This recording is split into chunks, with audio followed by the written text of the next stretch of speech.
लगातार शिकस्त पर शिकस्त खाते जा रहे अखिलेश यादव ने अब अपनी जो रणनीति है उसमें बड़ा बदलाव किया है।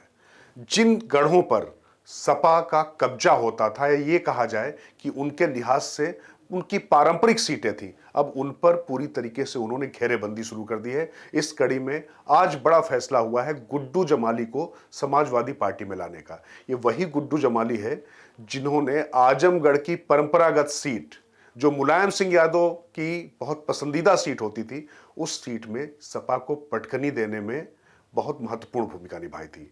वहां से भाजपा के निरहुआ पिछले चुनाव में जीते थे, लेकिन वो इसलिए क्योंकि यही गुड्डू जमाली वहां पर सारी मुस्लिम बिरादरी के बीच में जिस तरीके से उन्होंने पैठ बनाकर 2.5 लाख से ज्यादा वोट पाए थे, उसके बाद निरहुआ चंद हजार वोटों से जीत पाए थे।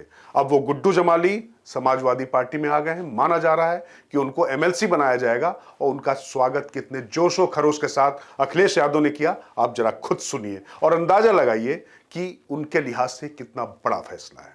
मैं सबसे पहले शाह आलम गुड्डू जी को बहुत बहुत धन्यवाद और बधाई देना चाहता हूं। मैं उनका स्वागत करता हूं। उनके साथ साथ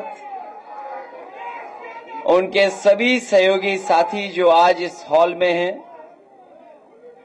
और लाखों संख्या में जो आ नहीं पाए हैं, जो पूरे प्रदेश में जगह जगह पर हैं, मैं उन सबको आज के दिन की बहुत बहुत मुबारकबाद देना चाहता हूं।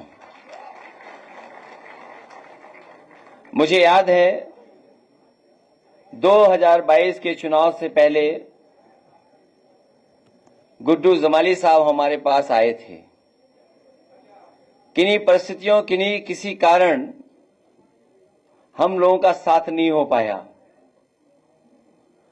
लेकिन आज जब हम लोग 2024 में भविष्य की लड़ाई लड़ने जा रहे हैं, वो आए नहीं हैं, मैंने उन्हें अपने पास बुलाने का काम किया है।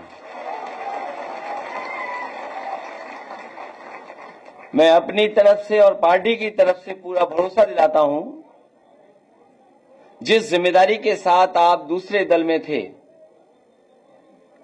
जिस तरीके से आपने कभी पीछे मुड़ करके नहीं देखा, इस पार्टी में भी आपको रह करके आपको अपने घर जैसा लगेगा।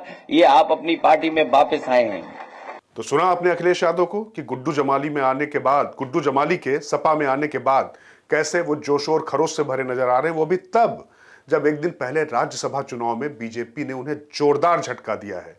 कहां 3 राज्यसभा सीटें उनकी आनी थी, लेकिन 2 से उनको संतोष करना पड़ा। लेकिन लोकसभा चुनाव के लिए उन्होंने जो उनकी परंपरागत सीटें, पुश्तैनी सीटें, या जो उनके अभेद किले माने जाते थे, उनकी घेरेबंदी शुरू कर दी। अब माना जा रहा है कि कन्नौज और रामपुर, जो समाजवादी पार्टी के बिल्कुल अपराजेय किले हुआ करते थे, उनके लिए भी कुछ ऐसे ही कदम उठाए जाएंगे। और ये अखिलेश अब नहीं करते हैं तो जानते हैं कि उनके लिए जियो या मरो का प्रश्न है, क्योंकि जयंत चौधरी साथ छोड़ के जा चुके हैं और लगातार उनके अपने भी साथ छोड़ रहे हैं, तो उन्होंने अपनी रणनीति बदली है। तो देखना होगा कि अखिलेश की ये बदली हुई रणनीति कांग्रेस को साथ लेकर जब वो आगे जा रहे हैं, तो भारतीय जनता पार्टी को उत्तर प्रदेश में कितनी चुनौती दे पाते हैं। मैं राजकिशोर, बुलंद भारत टीवी से, ताकत आपकी।